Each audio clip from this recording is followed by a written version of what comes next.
Luis Carazo Preciado, vocero del sector obrero de la Comisión Nacional de los Salarios Mínimos, y Reyes Soberanis Moreno, presidente del Congreso. Bolaños, secretario del Trabajo y Previsión Social. Siéntense, por favor.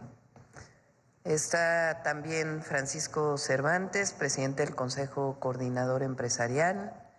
Está Luis Felipe Munguía Corella, presidente de la Comisión Nacional de Salarios Mínimos. Lorenzo Roel Hernández, vocero del sector empresarial en la Comisión Nacional de Salarios Mínimos. José Luis Carazo Preciado, vocero del sector obrero de la Comisión Nacional de los Salarios Mínimos, y Reyes Soberanis Moreno, presidente del Congreso del Trabajo. Nos van a hablar del incremento del salario mínimo para el 2025, que hemos llegado a un acuerdo, un buen acuerdo. Posteriormente a esta presentación, queremos también informarles de un programa especial de la Guardia Nacional. Está aquí con nosotros el general Hernán Cortés, que han estado trabajando con el sector empresarial. Inclusive tuvimos una reunión hace semana y media para disminuir el robo en carreteras, particularmente de transporte de carga. Hay un video también relacionado con esto, que es muy importante, y ya hemos iniciado con la reducción también de robo en carretera. Y finalmente, Miguel Elorza Vázquez con Infodemia, con el detector de mentiras. Entonces, adelante, Marat, por favor.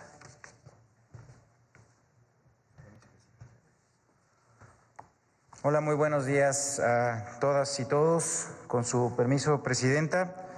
El día de hoy, en compañía de Francisco Cervantes, el presidente del Consejo Coordinador Empresarial, Lorenzo Roel, también Reyes Soberanis, José Luis Carazo, Luis Munguía, presidente de la Comisión Nacional de Salarios Mínimos, compañeros con los que hemos estado trabajando de manera muy ardua después de varias jornadas de diálogo, también debate, pero sobre todo de acuerdos.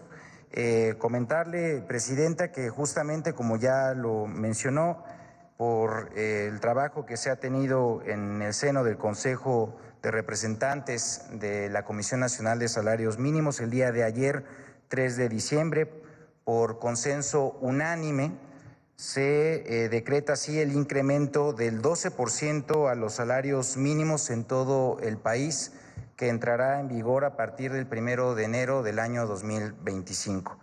Esto, si nos permite, nada más para que pudiéramos dar explicación de este importante avance. Como bien conocen, existen dos zonas de salario mínimo en el país. Por una parte, el de la zona de la frontera norte, el otro de la zona del salario mínimo general.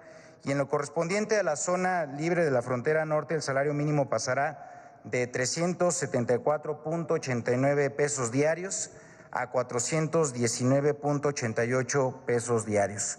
Y en el caso de la zona del salario mínimo general, pasa de 248.93 pesos diarios a 278.80 pesos diarios. De igual manera, para las 61 ocupaciones que tienen un salario mínimo profesional, el incremento también es del 12%. Con esto seguimos encaminados en la recuperación del salario mínimo, del poder adquisitivo de las y los mexicanos, cumpliendo además, Presidenta, con el compromiso número 56 de los 100 compromisos para el segundo piso de la transformación que fueron presentados en el Zócalo por usted, con lo cual se busca que se logre un salario mínimo que cumpla con las 2.5 canastas básicas. Bien, pues decirles que este incremento de salario mínimo acumula al día de hoy una recuperación del 135%, como podemos ver en la pantalla, esto del poder adquisitivo durante los gobiernos de la Cuarta Transformación.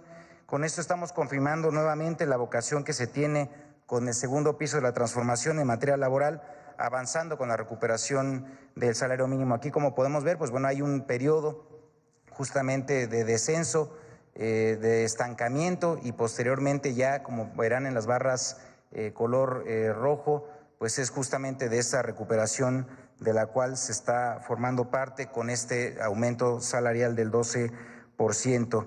Y bueno, pues podemos decir en ese sentido que también vamos abatiendo o combatiendo también pues ideas que se tenían anteriormente ya bastante arraigadas sobre cómo o por qué no aumentar los salarios, porque esto significaba una pérdida de empleo, también incluso inflación. En ese sentido, decirles que bueno, los hechos nos han mostrado que se ha contribuido en ese sentido para que estos fenómenos incluso pues no tengan ningún tipo de vínculo propiamente con el desarrollo del aumento del salario. Y aquí podemos también destacar un elemento muy importante para el conocimiento de todas y de todos. Decirles que un logro muy importante a destacar es que con el aumento de este año, Presidenta, en la zona libre de la frontera norte, el salario mínimo supera ya al máximo histórico registrado desde 1976, con lo cual pues estamos dando evidentemente un impulso muy importante. Siguiente, por favor.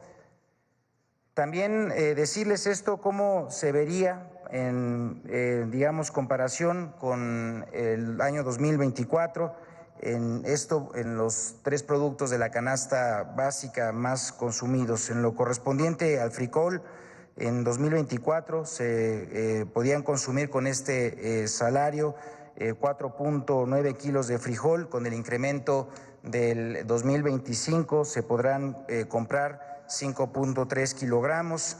En el caso del huevo, se podían comprar 5.5 kilos de huevo en el año 2024, en el 2025 serán 5.6, y de tortilla de 11.9 kilos pasarán a 13.2 kilogramos. En cuanto a la línea de la pobreza por ingresos urbana, con el salario mínimo de 2024, se pueden comprar hasta 1.65 veces la canasta básica, los productos que están incluidos en ella.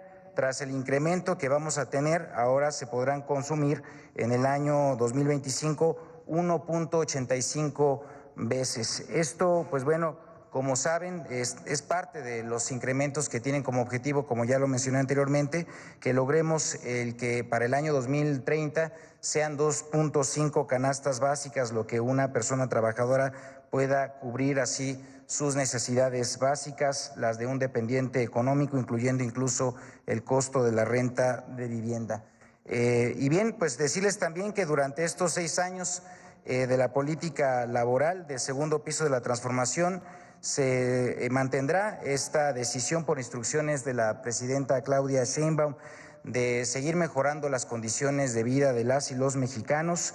Esto además a través de un diálogo muy nutrido, muy fuerte que hemos tenido y muy rico con todos los actores que forman parte de esta decisión que se toma en el seno de la Comisión Nacional de Salarios Mínimos. Por eso, nuevamente, aprovechar este espacio para reconocer a todas y todos, a los representantes de las y los trabajadores, de igual manera de las y los empleadores, porque a través de su voluntad, del diálogo, es que hemos logrado nuevamente cumplir con este objetivo. Y bien, pues comentarles que este incremento tendrá un impacto muy importante. Serán 8.5 millones de personas trabajadoras que tendrán beneficios de manera directa por este aumento del salario.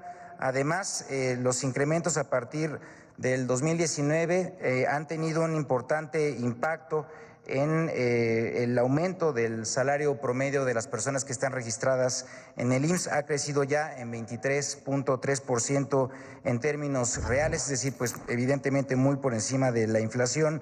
Esto, pues bueno, evidentemente lo que queremos es que se siga manteniendo como una manera no solamente de promover el aumento de los salarios mínimos, sino también un impacto que tiene de manera correlativa en el salario promedio. Y también podemos destacar que en un estudio realizado por el equipo técnico de la CONASAMI se encontró que de los 5.1 millones de personas que salieron de la pobreza entre el año 2018 y 2022, 4.1 millones de personas se deben justamente, exclusivamente a la política salarial. Con toda certeza, esta cifra va a aumentar no solamente por la contribución que se está haciendo con el aumento salarial del 12% para el año 2025, sino además porque el próximo año vamos a tener la publicación de la Encuesta Nacional de Ingreso y Gasto de los Hogares, en donde seguramente pues vamos a poder constatar los avances que se tuvieron en también los 2 años anteriores.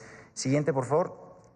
Y bien, pues bueno, también destacar que las personas que menos ganan han sido las más beneficiadas, de tal manera que en la zona libre de la frontera norte, el 10% con menos salarios ha tenido un incremento promedio de 180.2% y en la zona del salario mínimo general del 97.7%. Además, esto ha sido una gran política para reducir la desigualdad salarial entre mujeres y hombres, y es así que la brecha salarial de género se ha reducido 29% a nivel nacional con los incrementos que ya he descrito, además de que en el caso de los municipios esta reducción ha sido del 66.2%. Hablamos de los municipios más pobres del país. Siguiente, por favor. Y bueno, decir que en esta gráfica podemos ver el salario promedio del IMSS. Esto pues evidentemente da cuenta del incremento del cual hemos ya hablado, de manera muy importante, pasando de 580 a 580 pesos diarios, es decir, como ya mencioné, 23.3% en términos reales. En el caso de la frontera norte, el incremento ha sido del 40.1% en términos reales, es decir, a 654 pesos diarios. Y en la zona general, a 572 pesos, un incremento del 21.5%. En el caso de toda la economía, con datos del INEGI, el ingreso laboral promedio se ha incrementado 18.6%. Estas gráficas justamente confirman que la nueva política salarial ha beneficiado a todas y todos los trabajadores en el país.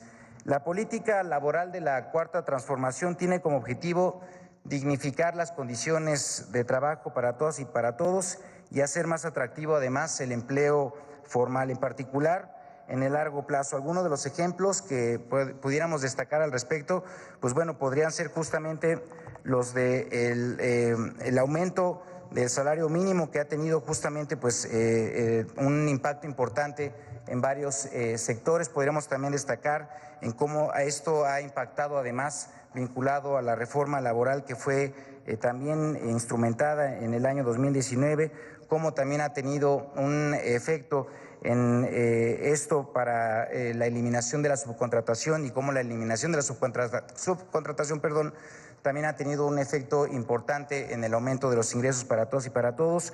Y también podemos destacar el propio programa Jóvenes Construyendo el Futuro, que ha contribuido no solamente a la incorporación de los jóvenes a la formalidad, sino también con ello a la mejora de las condiciones para el primer empleo de muchas y muchos de ellos. Finalmente, reiterar la importancia lograda de este acuerdo, mediante el cual, siguiendo sus instrucciones, Presidenta, se anuncia este aumento del 12% de los salarios mínimos para todo el país.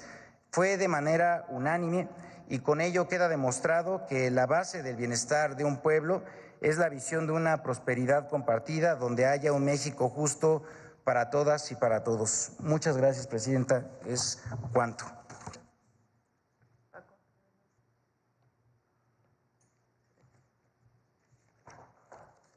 Muy buenos días, con permiso.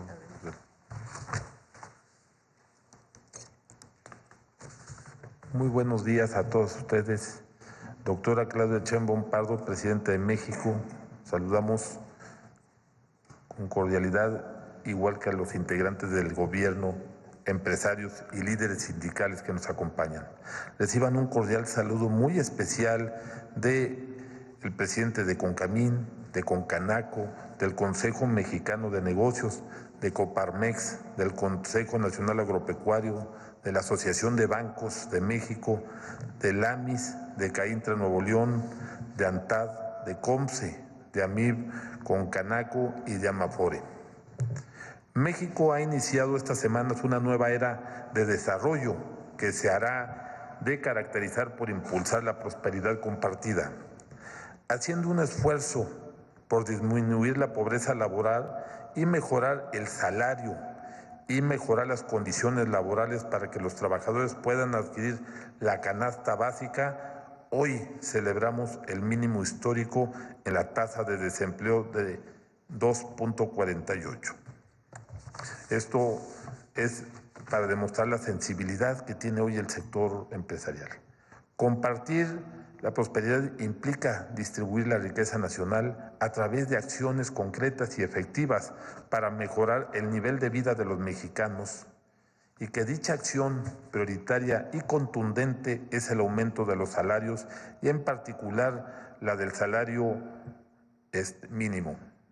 Con dicha sensibilidad, los empresarios de México acompañamos este aumento que hoy se anuncia del 12% al salario mínimo para el 2025.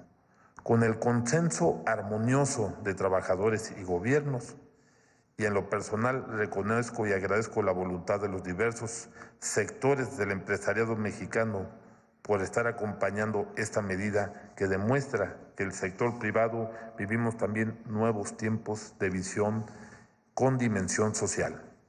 Es así como el sector empresarial se suma de manera solidaria y con convicción a esta estrategia con profundo sentido humano. La buena relación de los dos sectores, el empresarial y el de los trabajadores, se traduce en paz laboral. Hoy tenemos tan solo 19 huelgas, que es realmente nada, siendo en México, estando dentro de los 10 países con más industria a nivel mundial. El sector empresarial reconocemos el esfuerzo continuo de los trabajadores para coadyuvar a sostener con entrega y calidad el rumbo productivo del país. Muchas gracias, señora presidenta, por invitarnos a sumarnos a este esfuerzo, y muchas gracias a los empresarios de México por su voluntad y solidaridad para emprender con sentido social y de bienestar, y muchas gracias a los trabajadores que dedican siempre sus esfuerzos para dar dinamismo a la vida productiva de México. Y para finalizar, quisiera reconocer al secretario del Trabajo, Amarat Bolaños, y a Luis Munguía de CONASAMI por su disposición para mantener los mejores equilibrios entre los tres sectores. Lo reconocemos y agradecemos. Muchas gracias, señor presidente.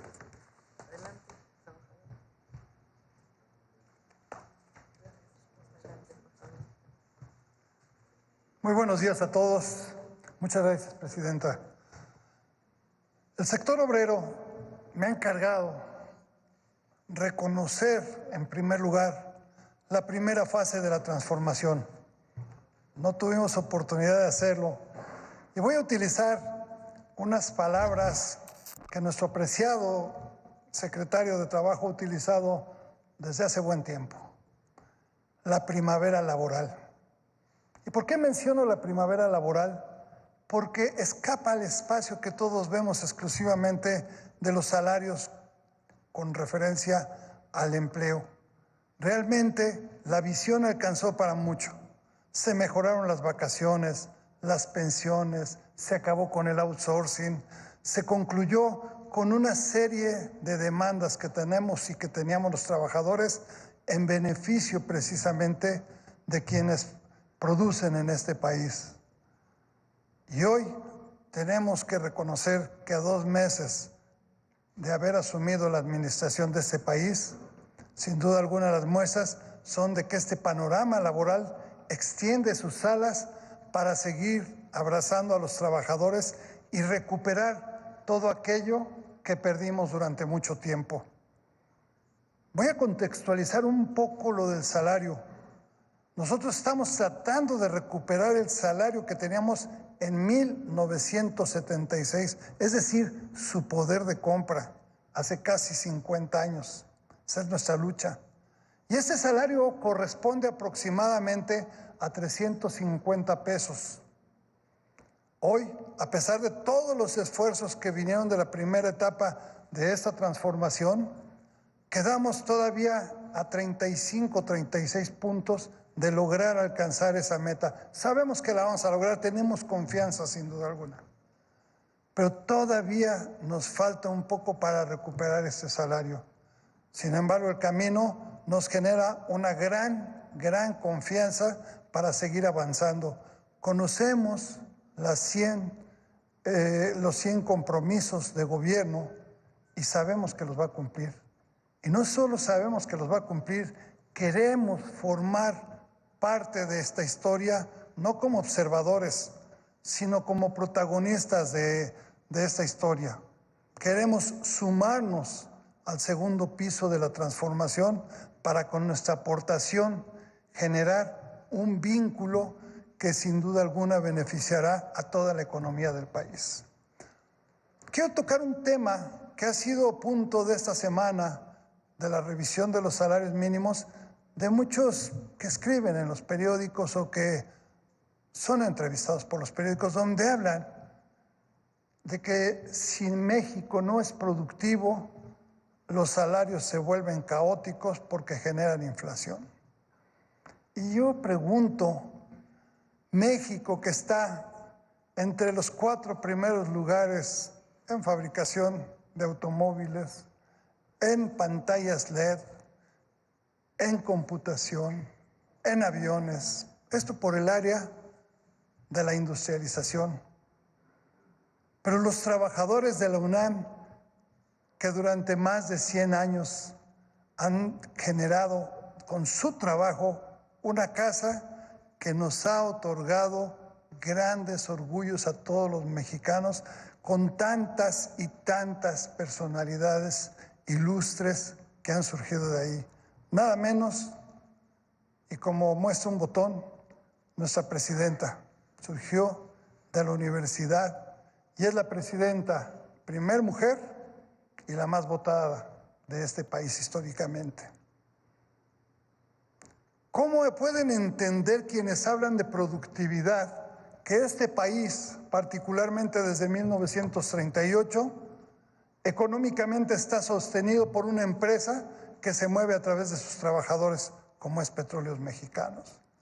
¿Cómo entender la falta de productividad cuando ante cualquier desastre de la naturaleza, la Comisión Federal de Electricidad en 2 o 3 días ya tiene resuelto lo que en muchos lugares no han resuelto?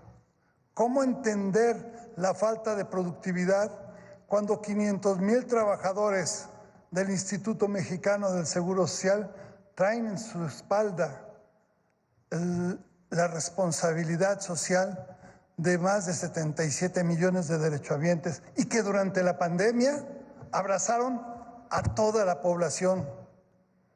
¿Cómo entender la falta de productividad cuando tenemos extraordinarios productos en el campo que son emanados precisamente de toda nuestra fuerza laboral? Yo les preguntaría, ¿falta productividad? Porque todo esto lo hacemos nosotros con el 10% de lo que ganan en otros países, o tal vez menos. Vamos en buen camino, tenemos mucha confianza, reiteramos nuestro aprecio a nuestro secretario del Trabajo, no solo el reconocimiento y la confianza, sino el aprecio por la gran capacidad que ha tenido para guiarnos, con nuestro amigo Luis Munguía, presidente de la CONASAMI. Y solamente les digo a todos ustedes, no hay un mejor trinomio más exitoso que aquel que puede formar una buena administración, una buena inversión y una buena producción. Gracias.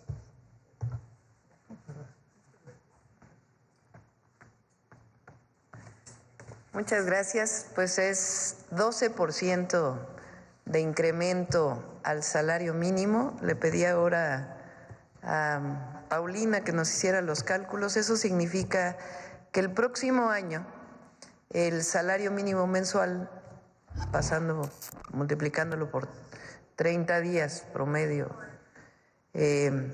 al mes es 8,364, pasa de 7,467 a 8,364 y en la frontera a 12,596 pesos. Es más de 3 veces lo que tenemos estimado para la inflación el próximo año. Y si ponemos la gráfica, que es similar a la que puso, este es el incremento en el salario mínimo. Préstame el micrófono.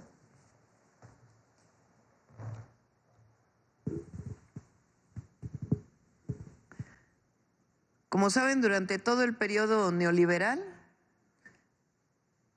lo que presumían de México en el extranjero era la mano de obra barata. Eso habla de la deshumanización de esos gobiernos. No se puede salir a presumir salarios de hambre.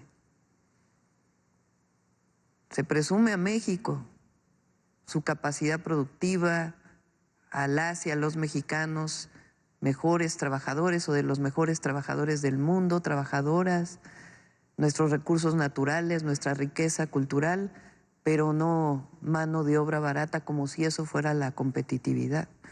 Y con base en eso hubo un empobrecimiento de las y los trabajadores en México. De 1992 al 2018 prácticamente se mantuvo constante el salario mínimo en términos reales. Con el presidente Andrés Manuel López Obrador tuvo un incremento significativo y nuestro objetivo es llegar a 2.5 canastas básicas. Es decir, que con un salario mínimo un trabajador o una trabajadora pueda tener 2.5 canastas básicas. Eso significaría, manteniendo más o menos la inflación, un incremento anual de 12%. Así lo planteé en los 100 puntos y quiero agradecer aquí a empresarios, a trabajadores, al secretario del Trabajo, a Marat y a Luis Munguía, que han estado haciendo un excelente trabajo, porque hoy logramos ese 12% de incremento salarial. Ahora, decían que si esto ocurría iba a aumentar la inflación. Falso. Pero además decían que si esto ocurría iba a dejar de haber inversión extranjera. Falso. El día de ayer salió el resultado del INEGI estamos en serie desestacionalizada y bueno, así le llaman. En pocas palabras, el nivel de desempleo está en su nivel más bajo en el país. Es decir, el humanismo mexicano funciona, da resultados, disminuye pobreza, desigualdades, mejora la calidad de vida, el bienestar de las y los mexicanos. Y por eso es el rumbo que continúa en el país.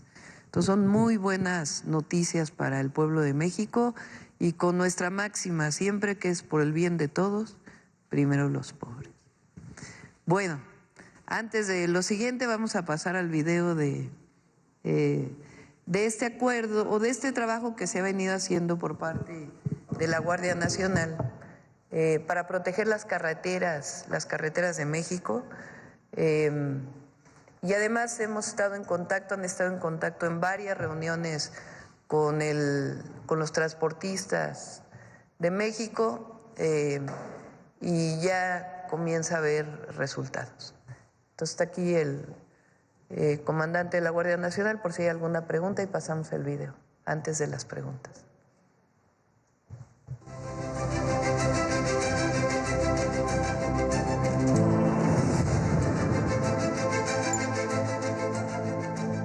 Como parte de la materialización del segundo eje de la Estrategia Nacional de Seguridad referente a consolidar a la Guardia Nacional y para seguir fortaleciendo la protección en las vías de comunicación federales de nuestro país, este cuerpo de seguridad lleva a cabo esfuerzos innovadores mediante el uso de diversas tecnologías. El objetivo es claro: mantener la libertad de tránsito que todos los mexicanos queremos en nuestras carreteras. Hay una estrategia general. Entonces estamos trabajando todo el gabinete de seguridad y con las autoridades estatales en estrategias especiales. La estrategia Balam tiene por objetivo la contención y reducción del robo al autotransporte de carga. Se integra con el despliegue permanente de 1,241 efectivos, 465 carros radiopatrullas, 556 teléfonos con la aplicación GN Carreteras, 37 drones, una aeronave tripulada a distancia, 2 helicópteros y 23 células de investigación de la Guardia Nacional. Esta estrategia se materializa en los 12 estados del país de mayor incidencia de robo al autotransporte. Ante un hecho delictivo, los transportistas ingresan en su teléfono a la aplicación móvil GN Carreteras, activando cuando se requiera el botón de emergencia para alertar en tiempo real a los centros de monitoreo que dan aviso a la unidad o fuerza de tarea más cercana.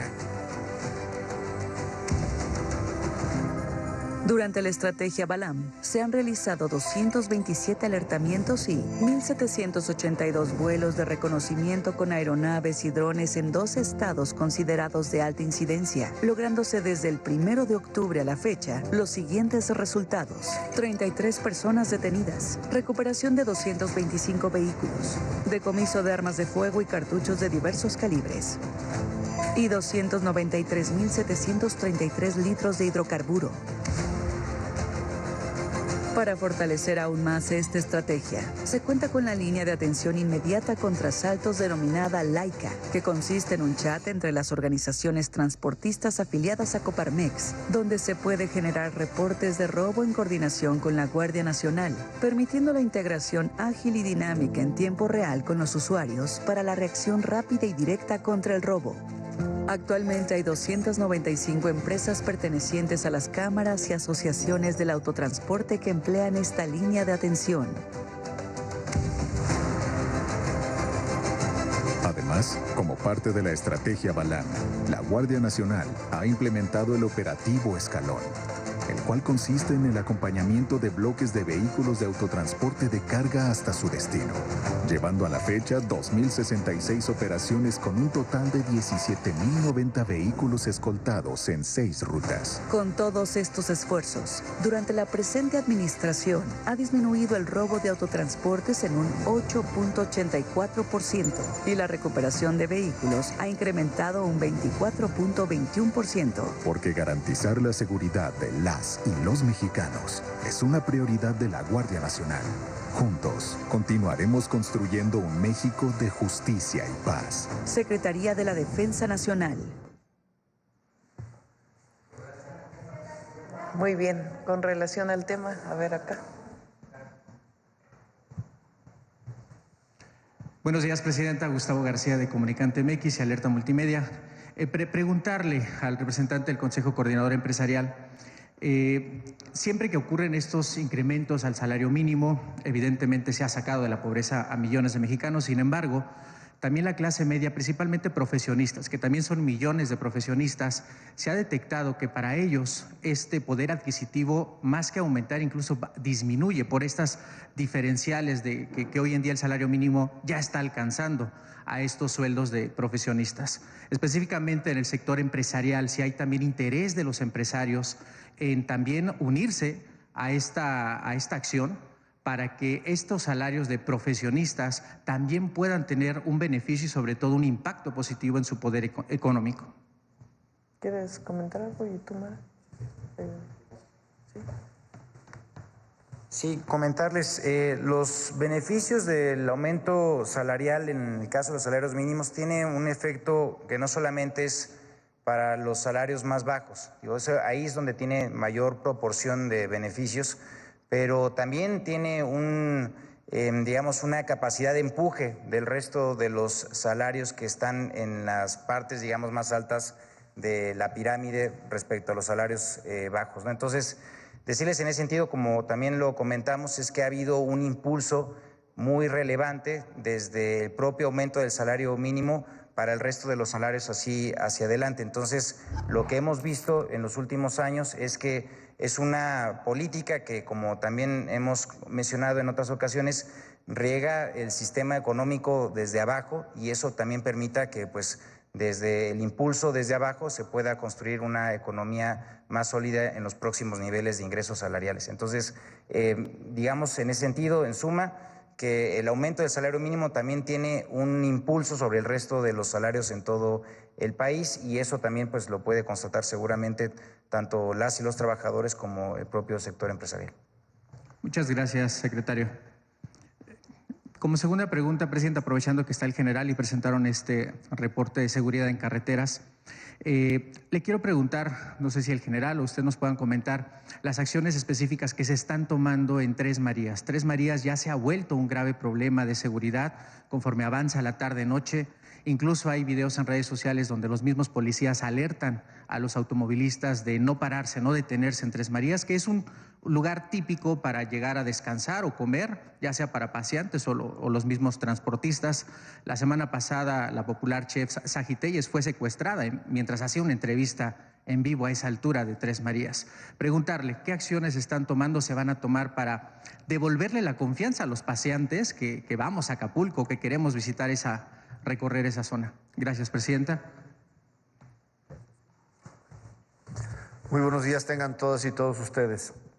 Sí, precisamente de conformidad con las instrucciones que nos ha girado la Presidenta de la República y en atención a los incidentes que se han presentado, en el tramo que menciona, precisamente se ha fortalecido la seguridad por parte de la Guardia Nacional de dos formas.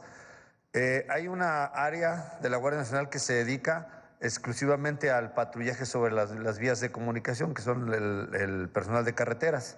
Estamos apoyando al personal de carreteras con puntos fijos, que van a contribuir de alguna manera a un rápido despliegue y la atención inmediata de cualquier incidente.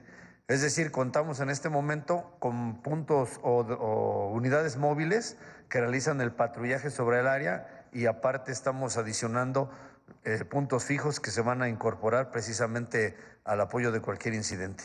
En términos generales lo que está haciendo, independientemente del apoyo con el que tradicionalmente se cuenta, de nuestros helicópteros que están en base, listos para desplegar en cuanto se tenga conocimiento de un incidente, y los drones con que también contamos.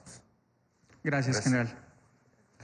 Y, presidenta, como última pregunta, esto tiene que ver con el tema, pero es un tema mediático que está ocurriendo en redes sociales y en donde se le ha etiquetado en miles de publicaciones, tanto en la red social X como en TikTok, y tiene que ver con un caso que está ocurriendo entre cuestionamientos de un popular youtuber llamado Mr. Doctor contra la grafóloga Marifer Centeno.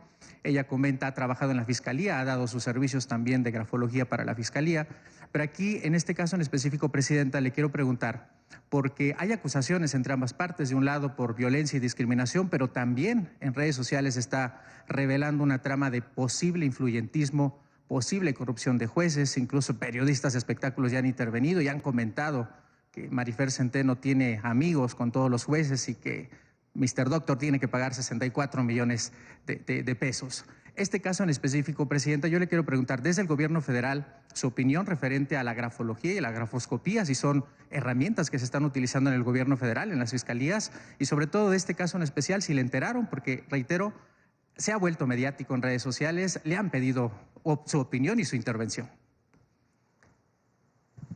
Yo creo que tendría que contestar la Fiscalía para ver en qué magnitud se utiliza la experiencia de grafólogos para poder identificar sobre todo fraudes.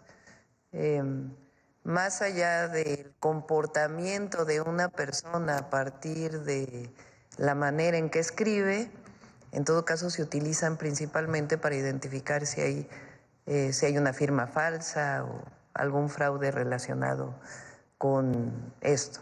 Si se utiliza para otra cosa, pues habría que preguntarle a la Fiscalía si es que utilizan estos mecanismos. Y sobre el caso, pues investigamos para poder dar una opinión.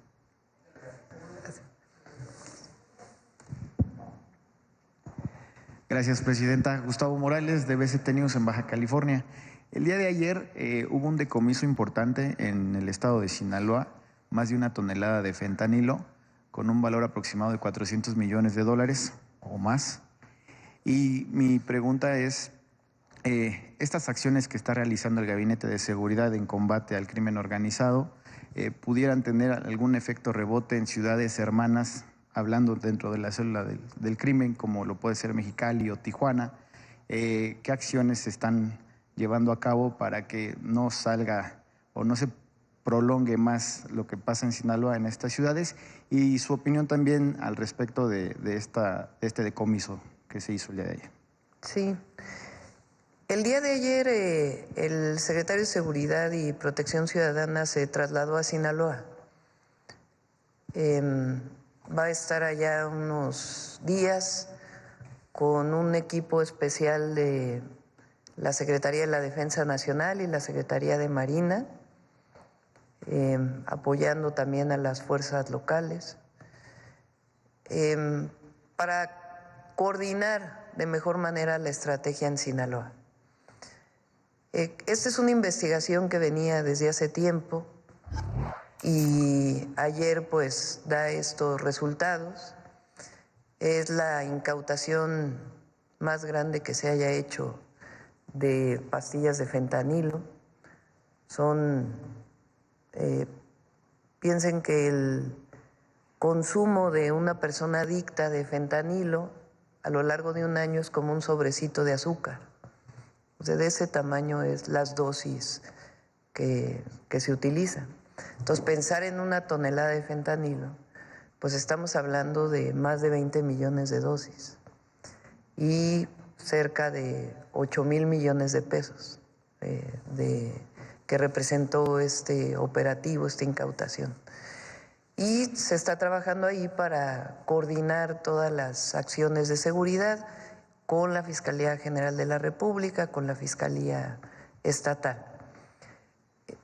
Les comenté hace tiempo que además de la estrategia nacional tenemos estrategias para las entidades de la República donde mayor número de homicidios hay.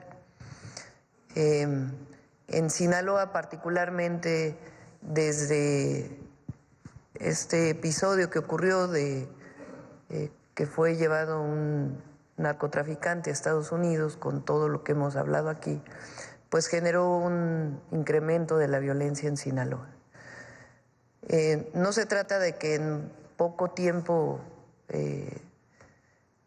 digamos, va a bajar drásticamente, va a bajar el tiempo que sea indispensable, pero lo importante es coordinar todas las acciones y coordinar toda la estrategia.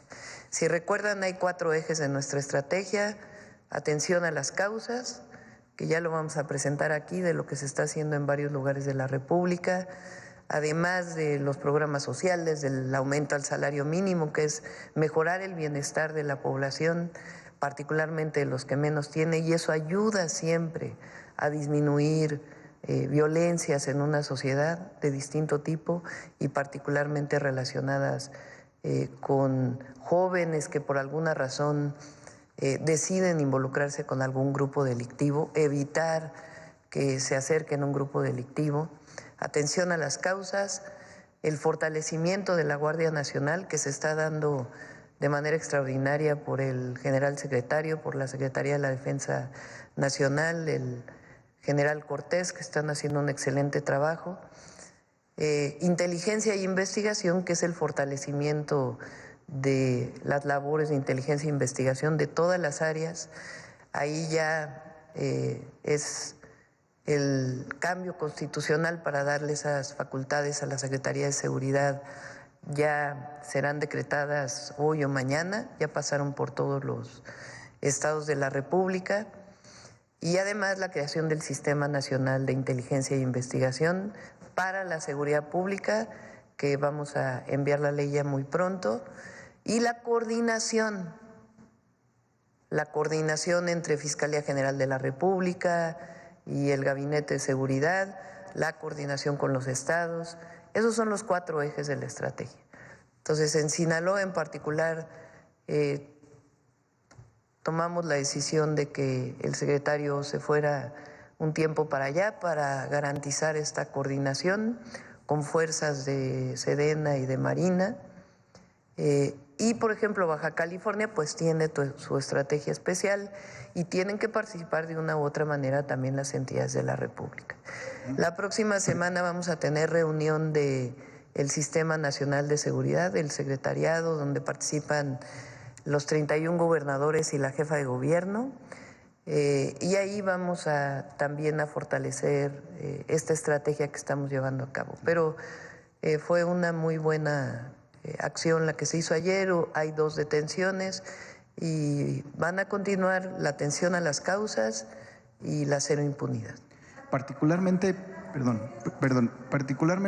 en Tijuana, Presidenta, hemos visto que su gobierno ha enfocado ciertas cosas. Se va a hacer la Universidad Rosario Castellanos, Ayer la secretaria de Mujeres, Citlali Hernández, inició un censo en la colonia Valle Verde con atención a las causas, acompañada del alcalde de Tijuana y del delegado federal del bienestar.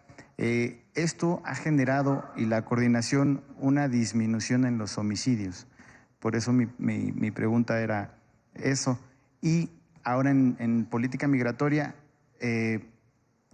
con las amenazas que ha dado el presidente Donald Trump, el presidente electo Donald Trump, de las deportaciones masivas, se está generando una política de contención. ¿Y qué haría el municipio, el Estado y la Federación particularmente? Estamos trabajando en dos áreas, en tres, digamos. Una, nosotros siempre vamos a defender que las y los mexicanos contribuyen a la economía de Estados Unidos, igual que contribuyan a la economía de México.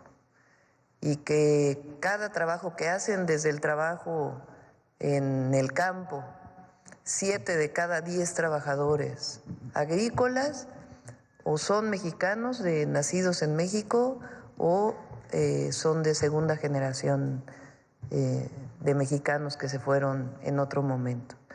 Es decir, no comería Estados Unidos si no fuera por las y los trabajadores del campo mexicanos.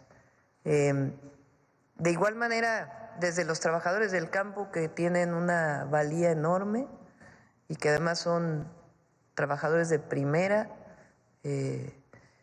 hasta los estudiantes de posgrado que se quedaron a vivir allá, que desarrollan patentes en los Estados Unidos.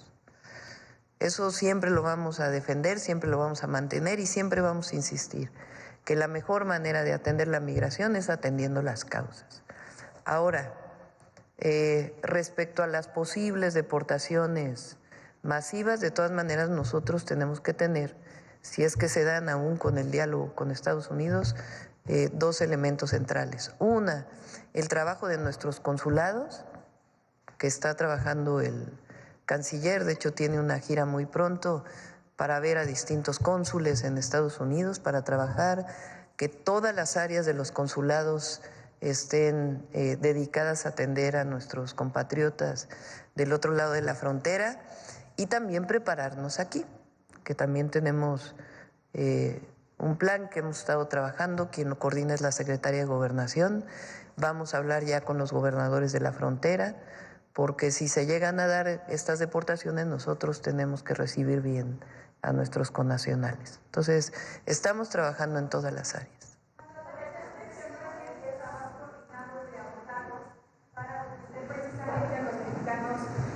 Los consulados, usted dijo que hay un programa que se está haciendo para poder apoyar a los mexicanos. Me gustaría saber quién lo está coordinando y si ya se tiene un avance. El canciller, el secretario de Relaciones Exteriores.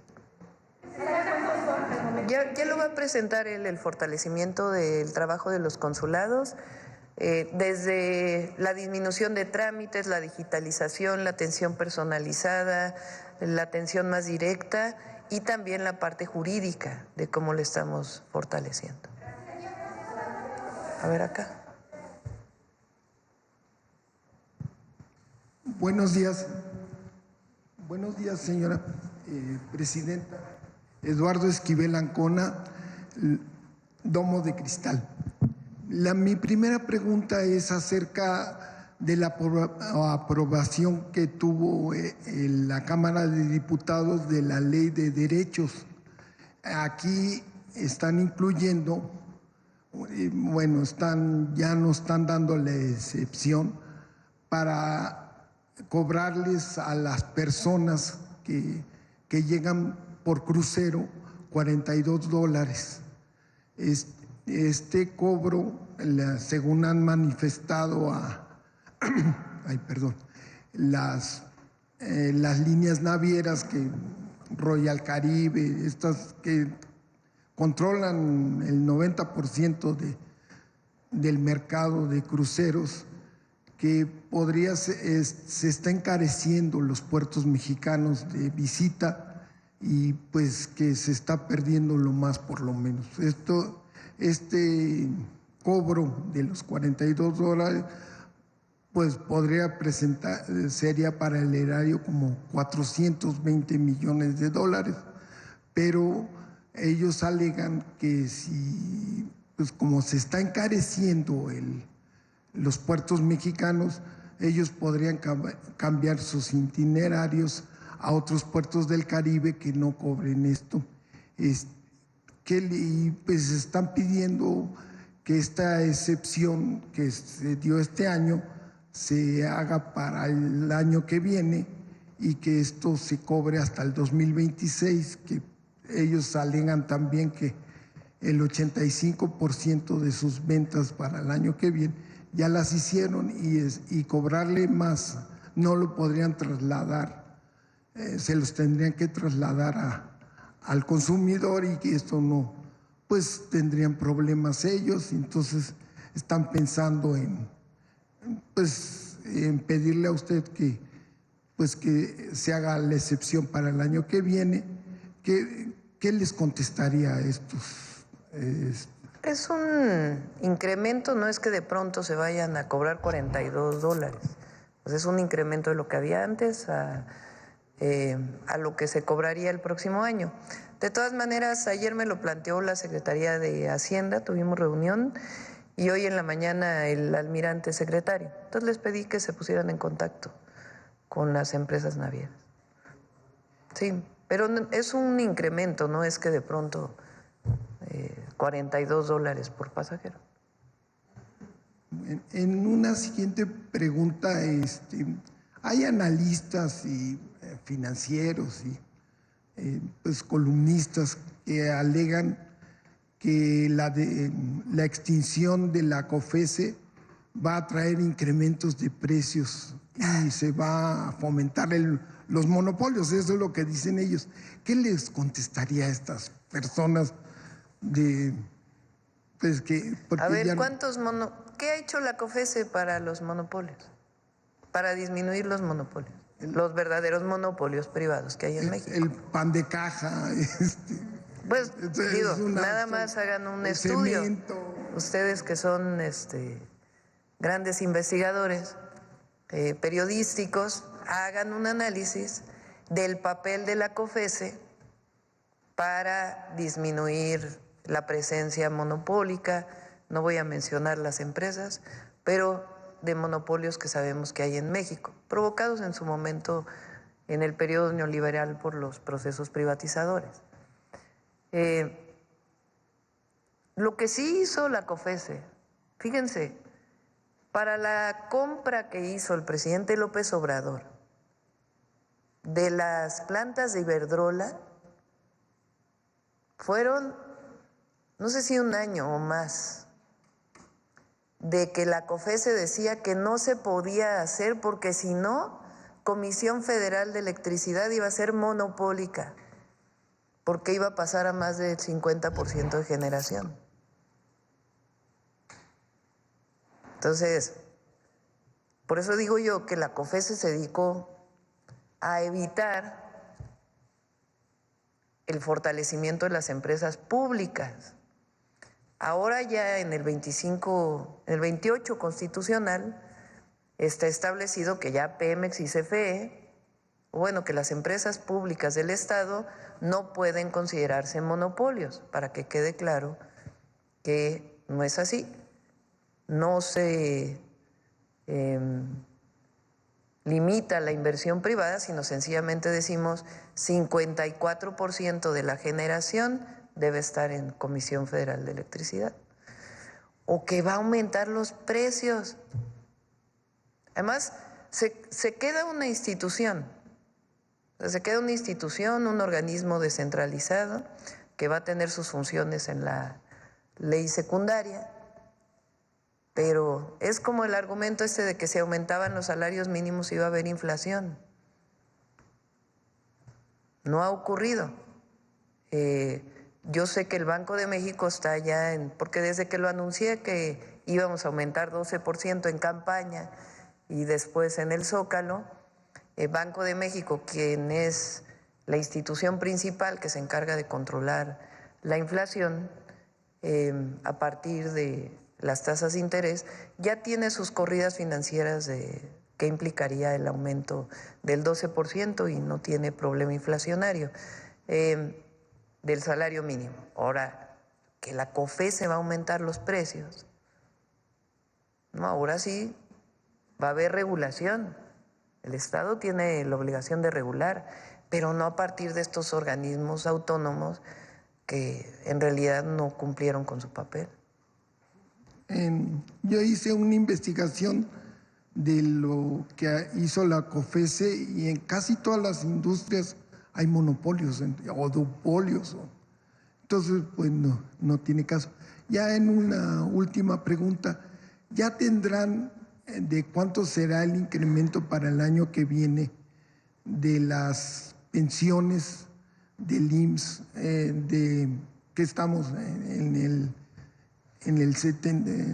la ley del 73? Todavía estamos en eso, ya lo informaremos. Gracias.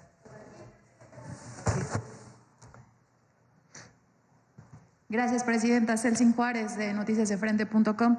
Como ya lo mencionó, en el mes de octubre la población desocupada en México fue de 1.5 millones de personas, de acuerdo al INEGI, lo que muestra una reducción anual de 142,000 ciudadanos que salieron del desempleo.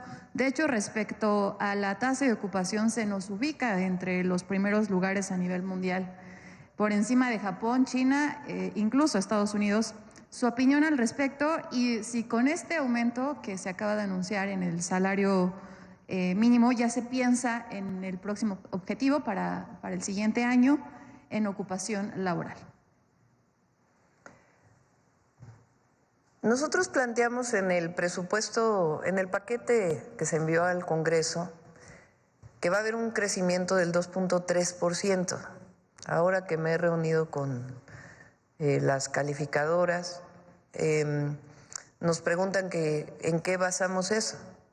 Dije, pues es que nosotros no solo dejamos a que el mercado haga su función, nosotros somos parte del impulso al desarrollo económico. Durante todo el periodo neoliberal también se abandonó la idea de que el Estado debía participar en la economía y debía impulsar la economía. Tanto que se llegó a decir que no debería de haber política industrial, que es como el absurdo más grande. Nosotros lo que planteamos, y además lo estamos haciendo con el sector empresarial, con los trabajadores, tenemos un plan para el país, que le llamamos el Plan México, que incluye un aumento en la industrialización de México, para producir en México lo que hoy estamos importando. Entonces, esto va a permitir que no solamente aumente el salario mínimo como lo estamos planteando, sino que haya más empleo, porque es un plan de desarrollo para el país. Y además, seguir con los programas de bienestar, que hoy ya son derechos, el aumento al salario mínimo, que lo que hace es pensar siempre en el pueblo de México y particularmente en el que menos tiene, en la que menos tiene. Entonces, es una visión que se llama economía moral y que tiene un pensamiento que se llama el humanismo mexicano.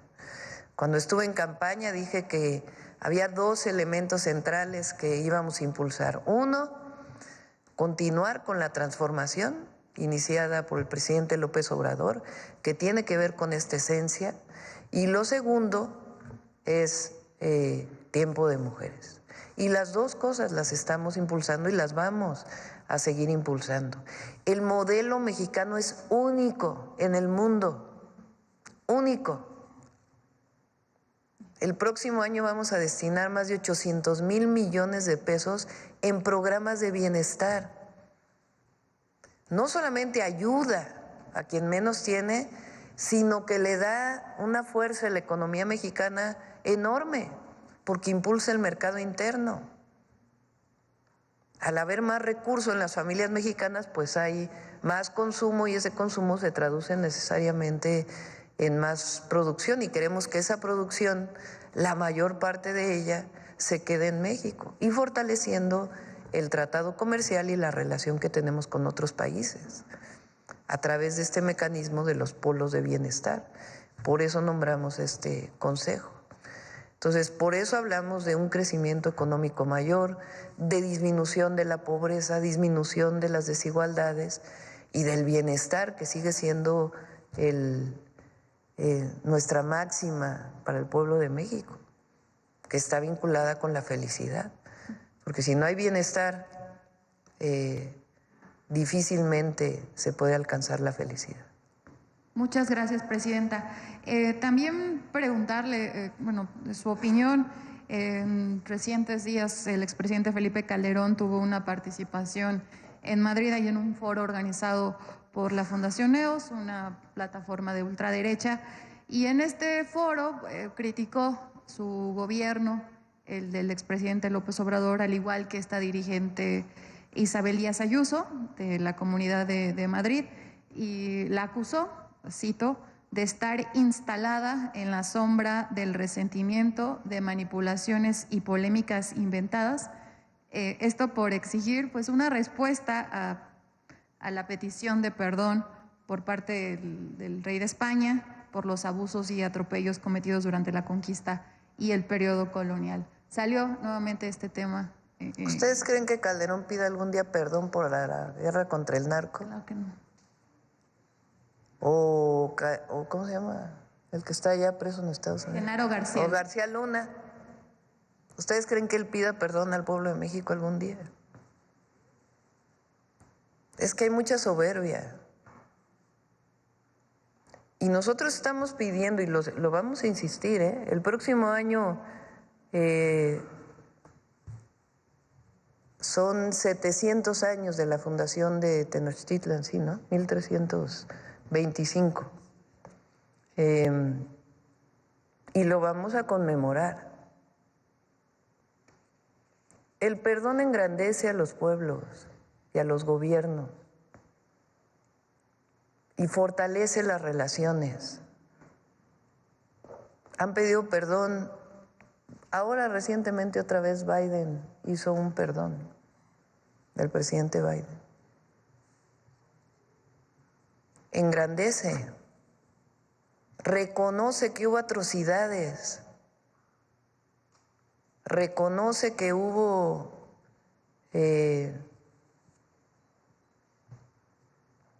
violaciones terribles a los pueblos originarios. Eso no empobrece a un pueblo o estar instalado en el pasado, no. Reconocer te permite ver al futuro. Si uno no reconoce las atrocidades del pasado que cometieron otros, ¿cómo se perdona? ¿Cómo se construye una nueva historia? Entonces, no estoy de acuerdo con Calderón, afortunadamente. Y él debería pensar en pedir perdón por las atrocidades de la guerra contra el narco. A lo mejor y él resuelve muchos problemas, hasta de él mismo. Gracias, presidenta. Y vamos a seguir insistiendo en el perdón a España. Y también que quede claro, porque es importante, eso no quiere decir que estén rotas las relaciones diplomáticas o que no, México y España, pueblos y naciones, tienen una gran relación. Pero nosotros vamos a seguir insistiendo en ello, porque además, en su momento, lo escribí hace poco porque todavía no cierro la posibilidad de escribir el libro sobre la transición histórica. Ahí en mis ratitos libres sigo escribiendo, que hicimos juntos el presidente López Obrador y su servidora, por todo el país. Y ahí estaba escribiendo una conversación que tuve con él en algún momento de esa gira, donde él me dijo que le comenté que no iba a invitar al rey de España a la toma de protesta, y él me dijo, no necesitas hacerlo. puedes decir, pues eso fue un asunto de López Obrador y ahora entramos a una buena nueva relación. Y yo entonces le dije, es que lo que hizo, primero, el no haber contestado la carta. Primero, estoy de acuerdo con que se pida la disculpa. Segundo, el no haber contestado aquella carta que le envió de manera bilateral, que después difundió él, que era una carta muy bien escrita, y además abriendo esta posibilidad de que se hiciera de manera conjunta. No se contesta, y no solo no se contesta, sino que se filtra una parte de la carta y después el entonces canciller de España habla de una manera muy ofensiva sobre la carta y después se desata una campaña contra el presidente López Obrador en España. Entonces, no es una ofensa solo al que entonces era presidente, que ya por solo hecho de ser presidente requería la atención de una respuesta bilateral, sino era una ofensa al pueblo de México. Entonces, por eso tomamos esa decisión. Y no es quedarse anclado en el pasado. Nosotros, miren qué bien estamos viendo al futuro y al porvenir.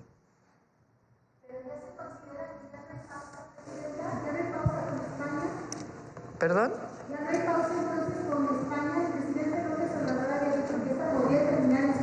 Había pausa, quería decir, con el embajador. Y además la relación sigue y continúa, y eso siempre ha sido con el presidente López Obrador y ahora. Pero eso, la solicitud de la disculpa, los 6 años que yo esté en el gobierno, la vamos a mantener. Bueno, sí, a los 3 años nos ratifica el pueblo de México. Presidenta, buenos días. Tania Damián de Ángulo 7 de Puebla. Preguntarle primero un tema. En el Instituto Nacional de Cardiología, pacientes comentan que faltan algunos medicamentos para hipertensión pulmonar arterial. Sabemos que el subsecretario de Salud dijo que ya estaban haciendo las licitaciones para los medicamentos consolidados a través de Birmex, pero también comentó en esa ocasión que podía haber algunos medicamentos que estarían faltando y que podrían hacer algunas licitaciones como de emergencia. Pues se tratan de medicamentos pues caros, macitentan, riociguat, bosentan, y que como es una enfermedad muy cara, o sea, rara, y cuestan de 60 a 90 mil pesos, pues hay pacientes preocupados, están hablando pues en este Instituto Nacional de Cardiología, y bueno, quería comentarle este tema en primer lugar. Se está haciendo una compra extraordinaria, lo planteó aquí Eduardo Clark. Se está haciendo una compra extraordinaria para algunos medicamentos especiales, no sé si sean exactamente estos, pero que faltaban. Y después la compra consolidada para el 25 y 26, primero con genéricos y luego con medicamentos que que digamos son de menor número de piezas y que son de marcas especiales, que digamos solamente lo fabrica un laboratorio. Entonces se están haciendo todas las licitaciones y esperamos, lo pregunté el lunes en la reunión que tuvimos de salud, esperan que alrededor del 15 de este mes ya estén llegando estos medicamentos.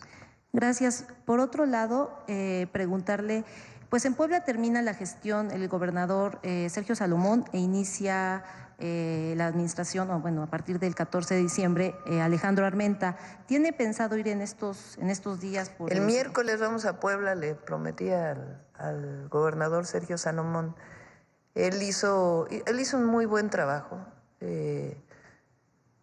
y particularmente en varias obras públicas, y una de ellas hizo un nuevo campus del Instituto Politécnico Nacional en Puebla. Entonces, el miércoles vamos de ida y vuelta a acompañarlo en la inauguración del Poli y ahí pues aprovecho para platicar con él. Él ya está, recuerden que él viene al Instituto Nacional de Migración, se integrará probablemente a principios del próximo año y ha estado viniendo a algunas reuniones que hemos tenido y al mismo tiempo hablar pues con Alejandro Armenta, que sé que también va a hacer un muy buen trabajo al frente de Puebla. Sí, precisamente ayer tuvo la reunión. ¿Cuál sería el principal reto ahora que va a estar Sergio Salomón al frente del Instituto Nacional de Migración? Vamos a consolidar el instituto, ya lo vamos a presentar en su momento, no quisiera adelantarme. Como saben, pues es un tema fundamental y también para nosotros por razones humanitarias y al mismo tiempo por la relación con Estados Unidos, donde se ha puesto este tema como un tema importante. Nuestra visión es que no tuviera que migrar nadie por necesidad. En México se ha disminuido la migración de mexicanos y mexicanas. Ahora tenemos más migrantes que vienen de otros países y que usan nuestro país para transitar. Entonces el trabajo es muy importante. Pero al mismo tiempo el Instituto Nacional de Migración realiza distintas tareas que todas están hoy concentradas en una sola, digamos, dirección. Entonces estamos viendo cómo fortalecemos las distintas tareas del instituto. Y finalmente, aprovechando que está el general Hernán Cortés, sobre la autopista Amozoc-Perote, preguntarle, general, ¿cómo están teniendo la estrategia para detectar a estas bandas? Entiendo que apenas detuvieron a una, sobre todo porque esta autopista pues había sido de las principales de robo de autotransporte y pues la estrategia que van a seguir para la detección de estas bandas y tanto ubicarlas como ya su detención. Sí, nosotros identificamos en 12 estados cerca de 30 tramos que son en los que con mayor frecuencia se presenta el robo de transporte. La ruta que va de Veracruz a Puebla y de Puebla hacia acá México es una de las que presentan pues mayor incidencia. En esos tramos precisamente se está implementando una estrategia que consta de diferentes fases, de diferentes procesos. Uno de ellos es asegurar lo que es un despliegue rápido, efectivo, para responder a un incidente. Nosotros consideramos dos cuestiones fundamentales. Uno, el evitar precisamente que se lleve a cabo el robo de algún transporte de carga, y dos, la recuperación rápida en dado caso que se presente este incidente. El despliegue rápido pues va a garantizar ante un incidente que nosotros acudamos en forma oportuna y tengamos la posibilidad de recuperar el vehículo antes de que se hayan robado la carga.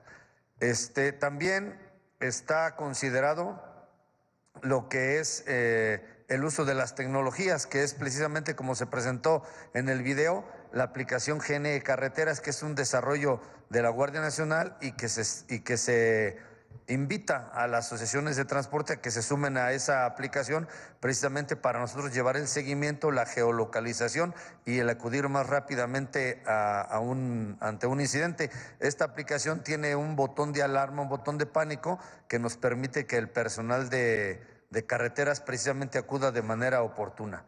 También otra fase, otra cuestión que se suma a la estrategia es el apoyo aéreo. Contamos con aeronaves, como también se presentó en el video, aeronaves y drones que van a desplegar también de manera rápida ante el conocimiento de un incidente y que tiene como finalidad precisamente el recuperar, el evitar que la carga sea robado el vehículo.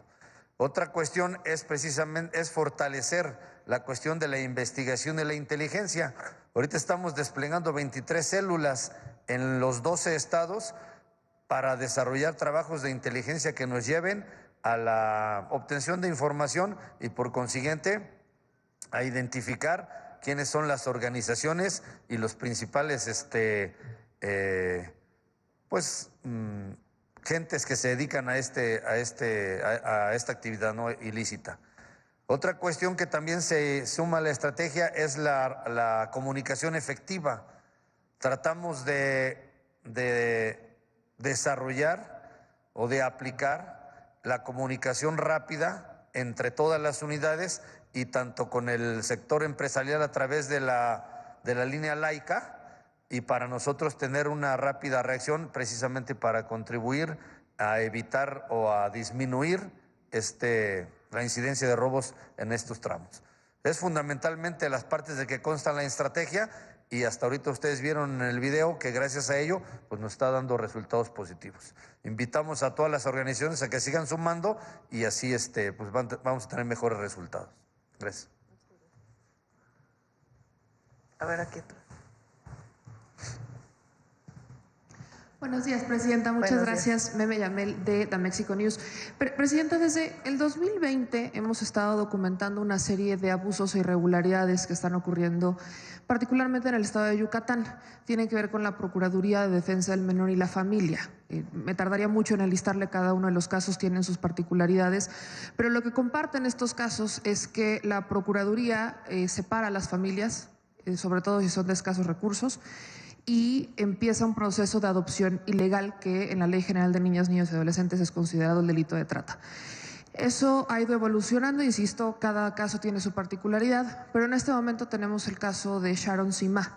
Ella es una madre soltera de 29 años a la que el 1 de junio le quitaron a sus 2 hijas como un acto de represalia porque no quiso ceder ante un policía de Canacín que quiso abusar de ella, ¿no? Que le dijo que quisiera tener relaciones sexuales con ella, ella se niega y ha vivido estos 6 meses amenazas, acoso, hostigamiento, la han golpeado, los policías de Canacín han entrado a su casa, le han robado y las autoridades en el municipio de Canacín ni siquiera le permitieron denunciar. Ya apenas está presentando todas estas denuncias ya en la Fiscalía porque en la Procuraduría de Canacín no se lo permitieron y al contrario le dijeron que ella no hiciera escándalo porque si no iba a seguir sufriendo las represalias. Este caso, ella ya está en una calidad de víctima, es reconocida como calidad de víctima y el gobernador dispuso ciertas condiciones para que la pudieran trasladar a un refugio junto con sus 2 hijas, pero la procuradora, María Jesús Ocaña Dorantes, no quiere regresarle a las niñas. Ella en estos 6 meses no ha visto a sus hijas, solo vio a la mayor el pasado 27 cuando ya se las iban a regresar y por alguna razón que hasta este momento desconocemos no le han regresado a sus hijas. Independientemente de que me gustaría poder compartirle a través de comunicación los casos que tenemos, no sé si pudieran apoyar en particular con la secretaria de las Mujeres, Citlali, me contactó ayer para tener contacto con directamente la abogada y Sharon. Ya le pasé los contactos, aún no se han comunicado, pero sí es bastante preocupante que incluso la procuradora ni siquiera esté pues haciendo lo que se está ya instruyendo como parte de una actividad de recuperarle los derechos que durante meses pues le han estado violando. La Policía Municipal de Canacín ha sido denunciada varias veces, pero pues prácticamente no pasa absolutamente nada. Entonces queríamos ver si podíamos apoyar desde esa manera, si podría haber algún tipo de seguimiento desde Presidencia. Sí, claro que sí. Le decimos, bueno, Citlali ya tiene esta información, como bien dices. Como subsecretaria del tema de violencia, que es una forma de violencia, está Ingrid Gómez, que fue secretaria de Mujeres en la Ciudad de México. Entonces le decimos a ellas y que se comuniquen con Guacho Díaz Mena, con el gobernador, con Joaquín, para saber exactamente pues el tema de la procuradora. Con gusto lo atendemos. Ahí ya están las denuncias y todo, pero con gusto pues les pasamos toda la información que tengamos, porque son varios casos los que tenemos similares y todos son en Yucatán, aunque también ocurren en otros estados. En un segundo punto, Presidenta, quería preguntarle sobre la construcción de la presa El Nayar, anteriormente conocida como presa Las Cruces. Comunidades indígenas y gente de la zona, sobre todo pescadores y productores de camarón, están preocupados por la construcción de esta presa que el propio gobernador del estado y pues la secretaria general de Morena en la entidad han anunciado que se va a construir, lo han dado por hecho. Y dicen que usted ha arropado el proyecto. Entonces quisiera preguntarle si es cierto que se tiene o que se ha avanzado sobre este proyecto, que ha preocupado porque podría generar una crisis ambiental por la presa que se tiene y el inundamiento que se le daría con un río a una zona que está pues prácticamente protegida y que forma parte del ecosistema? Cualquier proyecto de presas no está planteada para el 2025, para iniciarla. Son algunos de los proyectos que está estudiando Efraín Morales, el director de la Conagua. Pero de todas maneras, primero ya está en la Constitución que tiene que haber consulta indígena. Y eso, si antes se hacía, ahora con más razón porque es constitucional. Entonces, se haría una consulta y en caso de que no sea una población indígena, siempre tenemos que ponernos de acuerdo con la comunidad y con los habitantes. Y no pensamos en general en las presas que están planteadas, reubicación de poblaciones. Entonces, para este caso en particular, no se va a hacer nada en contra de las comunidades, que lo sepan. Y ya, solo por último, Presidenta, el día de ayer se hizo viral un video donde el expresidente Carlos Salinas de Gortari decía que alguien le había quitado su pensión y que ahora estaba desempleado. Preguntarle si... no lo vi. Es muy corto, es de 16 segundos y dice que ahora solo se dedica a ser analista de los eventos históricos. Vi una nota ahora que lo recuerdo. Entonces, preguntarle si en estos meses algún expresidente le ha solicitado el regreso de su pensión. O sea, me queda clara la respuesta, pero uno nunca sabe si podrían atreverse a eso. No, la mayoría, como hemos platicado, viven fuera de México. El único expresidente que vive en México es Fox, que vive en... ¿No? Dije, ya nueva noticia, no sabía. Bueno, Andrés Manuel, claro. Andrés Manuel López Obrador, que vive en Palenque, y Fox, que vive en Guanajuato. Claro que no hay punto de comparación. Los demás viven en España, todos. Vive Calderón, está en España. Cedillo vive en Estados Unidos, ¿no? Calderón vive en España. Peña Nieto vive en España y Salinas de Gortari no vive en España. Bueno, a lo mejor va y viene, quién sabe. Sí, no sé, no tengo información. No, nadie ha solicitado su pensión y además no se la daríamos.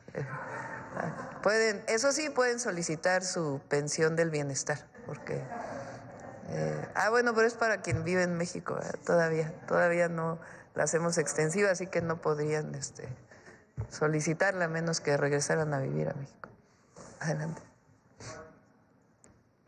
Tener un trabajo formal, sobre todo por los beneficios que estos traen, porque si bien es cierto que en su momento y sobre todo en pandemia se trabajó con un trabajo informal, pues no tienen los servicios básicos como son los médicos. Preguntarles si tienen algún trabajo a futuro para integrarlos o una capacitación en conjunto con el Consejo Coordinador Empresarial para todos aquellos que deciden incorporarse al trabajo formal. Bien, pues comentar también que uno de los otros efectos y beneficios del aumento del salario mínimo ha sido que es una referencia para el resto, digamos, de las y los trabajadores del país, incluso a los propios informales. Y pensemos ya en otros de estos beneficios, mencionaba uno de ellos, el de los jóvenes, con el programa Jóvenes Construyendo el Futuro. Al recibir un salario mínimo, pues se vuelve también un, digamos, elemento pedagógico de los derechos laborales, sobre todo cuando es también su primera experiencia en el trabajo para las y los jóvenes. También se han hecho esfuerzos muy importantes dentro del gobierno de México y lo que nos da muchísimo gusto que se han hecho de la mano, además, del sector de las y los trabajadores y los empleadores, que ha sido el de la promoción de la formalización del trabajo. Hay en ocasiones incluso pues trabajo que estaba registrado de manera informal dentro de la formalidad. Por eso fue la reforma del outsourcing lo que permitió que 3 millones de personas trabajadoras fueran reconocidas por sus verdaderos empleadores. Entonces, hay otros esfuerzos que se están haciendo en ello y pues nos da muchísimo gusto que justamente dentro de los planteamientos que se han hecho por nuestra presidenta y también, bueno, siguiendo la tradición de ese trabajo que se hizo con la administración del presidente Andrés Manuel López Obrador, se están promoviendo también otros planteamientos. Uno de ellos, por ejemplo, es el de trabajadores de plataformas, que lo que estamos buscando es que se les pueda dar pues esta seguridad a trabajadores que están en el sector, digamos, económicamente formal, pero que pues no tienen estas garantías de la seguridad social que ahora justamente pues está trabajándose para que sean esto. Entonces, efectivamente, vamos avanzando en esa dirección.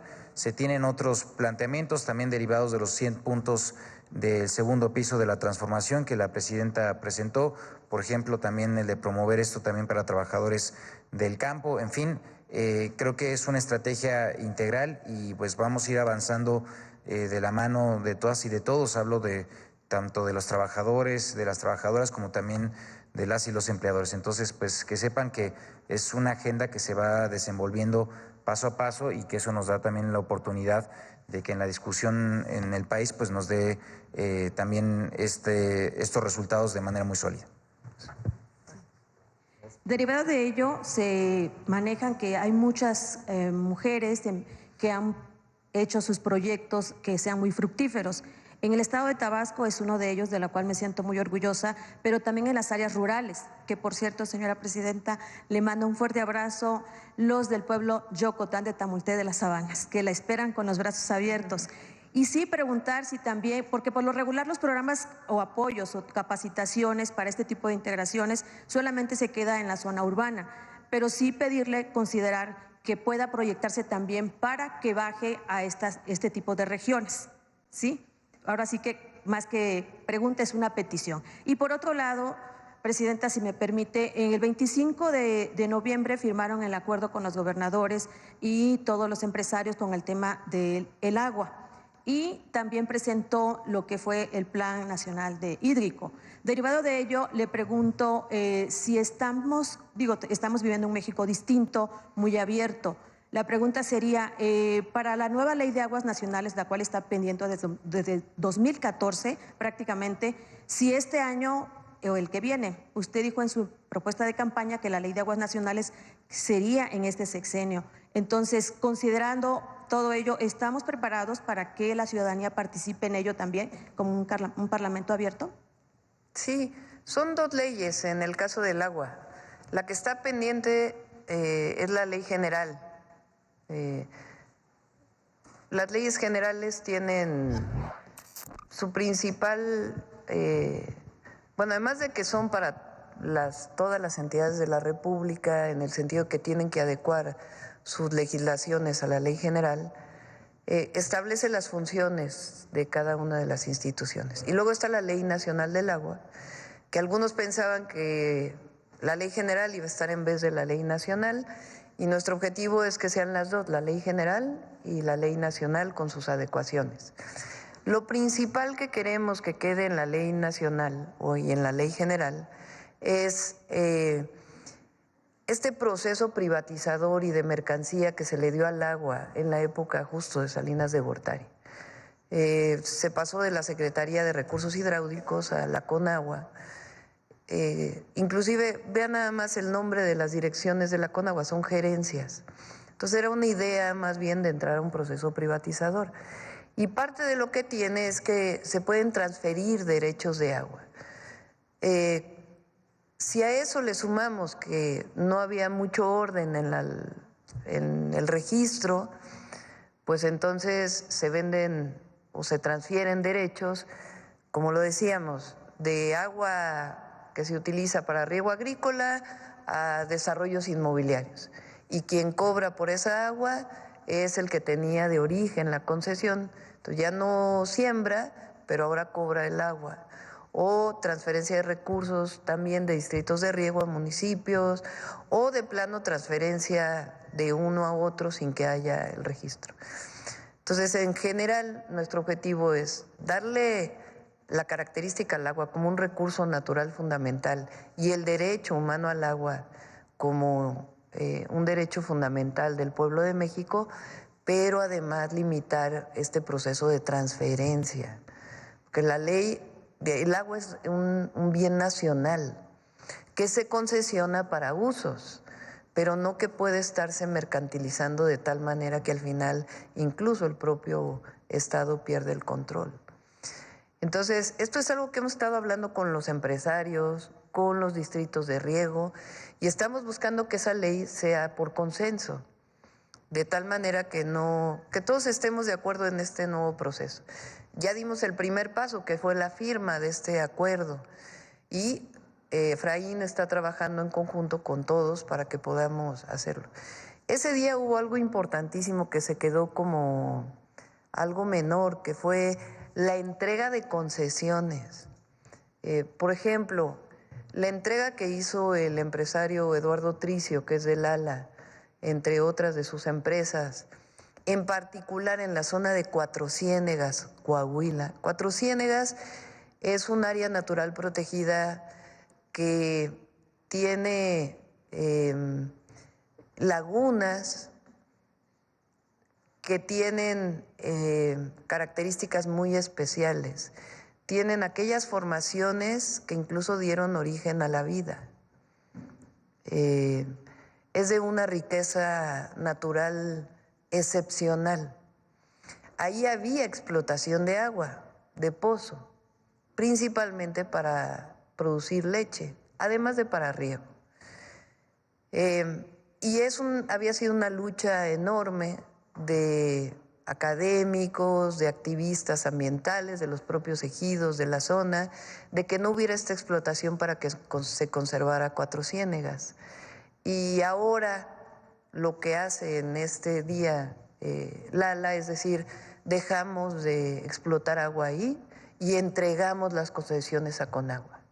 Es algo importantísimo y se logró a través de este diálogo, de este proceso en donde lo que queremos es que cada mexicano y mexicano tenga acceso al agua potable, que lo que se utiliza en riego se use de manera más eficiente y que quien se dedica a la agricultura viva bien y quien viva en una comunidad que hoy no tiene acceso al agua pueda tener acceso al agua.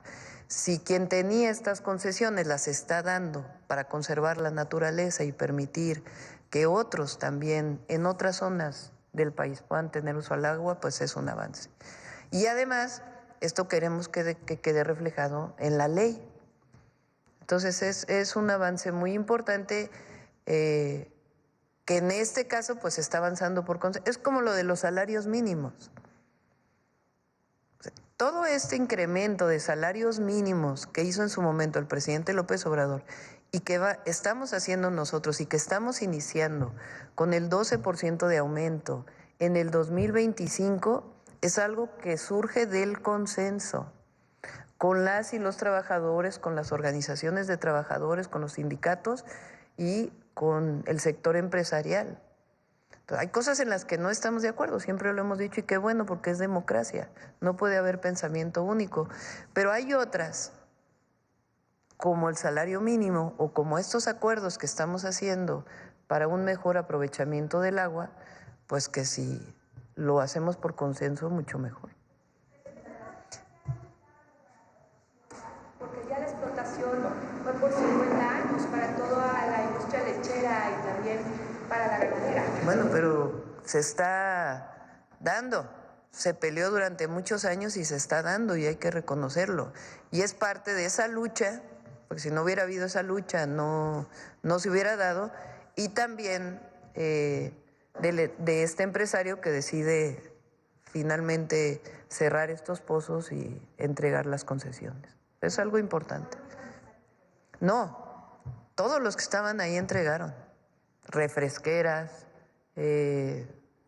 Recuerden que cuando fue la crisis de agua de la zona metropolitana de Monterrey, se negaban muchos a dar parte de sus concesiones, incluso de manera temporal.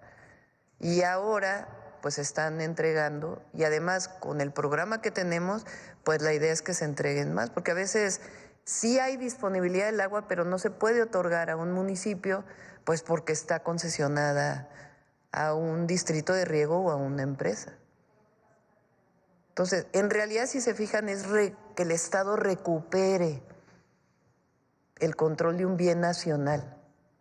Y eso, pues pues es parte de la cuarta transformación.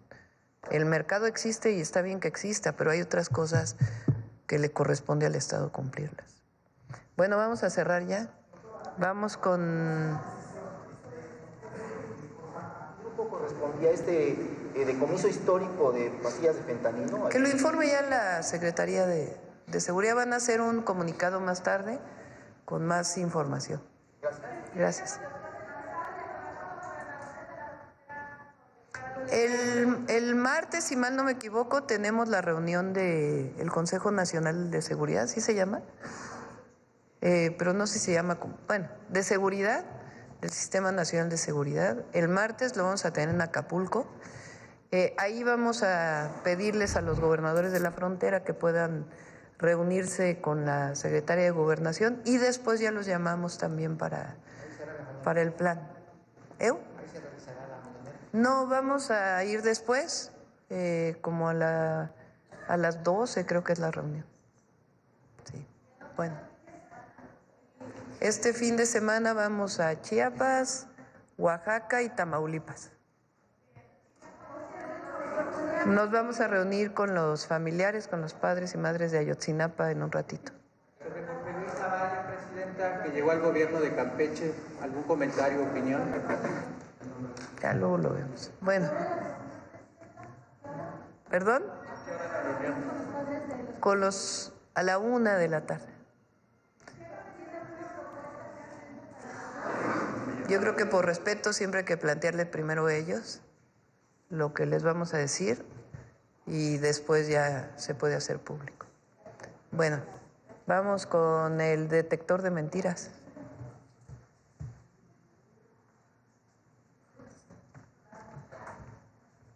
Con su permiso, Presidenta. Buenos días a todas y todos. La desinformación y las noticias falsas, impulsadas por diversos intereses, encuentran un terreno fértil en las redes sociales donde los algoritmos potencian la propagación de mentira y los discursos de odio. Antes se creía que el anonimato que posibilitan las redes sociales fomentaban la difusión de mentiras. Sin embargo, hoy vemos que diversas agencias de noticias, medios de información, periodistas y usuarios identificados publican mentiras en línea. ¿Por qué las plataformas de redes sociales permiten que el espacio cívico digital se contamine e incluso se diseminan mentiras? Veamos el video del detector de mentiras de esta semana.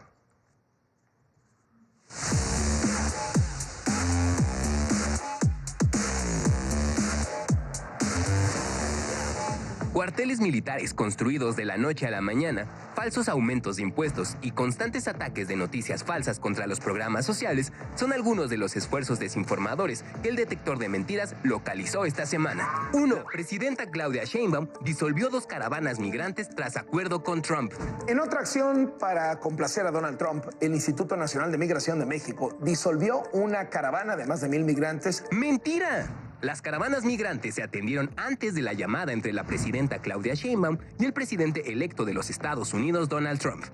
El Instituto Nacional de Migración explicó que las personas migrantes aceptaron abandonar su tránsito por caravanas y ser trasladadas por autoridades migratorias a distintos puntos donde se les ofrece servicio médico y se revisa su condición migratoria. 2. La presidenta Claudia Sheinbaum subirá los impuestos. ¡Mentira! El gobierno de México proyecta una reducción de 5.296 billones de pesos de impuestos durante 2025, sin crear nuevos impuestos o aumentar los ya existentes. 3. Explotó un coche bomba y se incendió un autobús en Culiacán, Sinaloa. ¡Mentira! Omar García Harfuch, secretario de Seguridad y Protección Ciudadana, explicó que el incidente ocurrido en la madrugada del 3 de diciembre no fue ocasionado por un coche bomba y no provocó muertos, mientras que el video que circula en redes sociales y acumula más de 200,000 reproducciones donde se observa a un autobús incendiándose fue grabado en la ciudad brasileña de Sao Paulo el 25 de noviembre de 2024. 4. La Sedena construyó un cuartel especial para la seguridad del expresidente López Obrador. ¡Mentira! Las instalaciones del campo militar ubicado en Palenque, Chiapas, se terminaron de construir en junio de 2001. Fueron ocupadas por la guarnición militar de Palenque hasta marzo de 2014 y actualmente son ocupadas por la 4ª Compañía de Infantería No Encuadrada. La Sedena tampoco implementó un operativo de seguridad especial para el expresidente López Obrador. 5. México rompió relaciones con el gobierno de Canadá. ¡Mentira! El gobierno de México mantiene relaciones político-económicas y de amistad con el gobierno de Canadá. También es mentira que la presidenta Claudia Sheinbaum retiró todos los permisos a empresas canadienses para extraer minerales en el país. Durante la cumbre del G20 realizada en Brasil, la presidenta Claudia Sheinbaum sostuvo una reunión con el primer ministro de Canadá, Justin Trudeau, en la que ambos mandatarios coincidieron con el buen resultado del TEMEC y destacaron la buena relación que hay entre los pueblos de ambas naciones y sus gobiernos. 6. La presidenta Claudia Sheinbaum invita a registrarse para ganar 51,500 pesos sin salir de casa. ¡Mentira! El anuncio que circula en redes sociales que utiliza una fotografía de la presidenta Claudia Sheinbaum dirige a un registro fraudulento que busca robar datos personales de sus víctimas utilizando la fachada de una plataforma de inversión.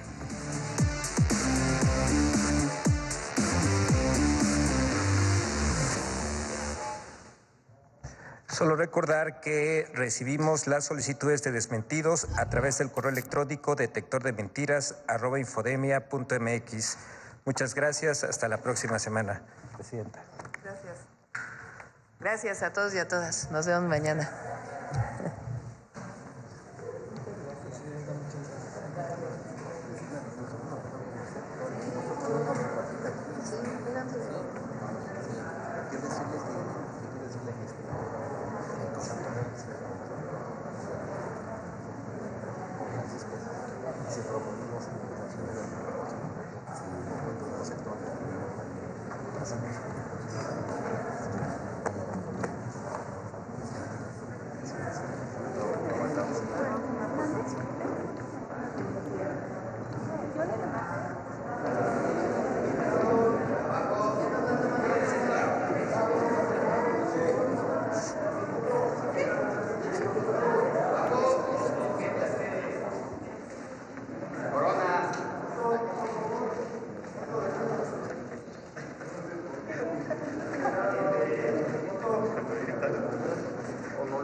Hasta luego.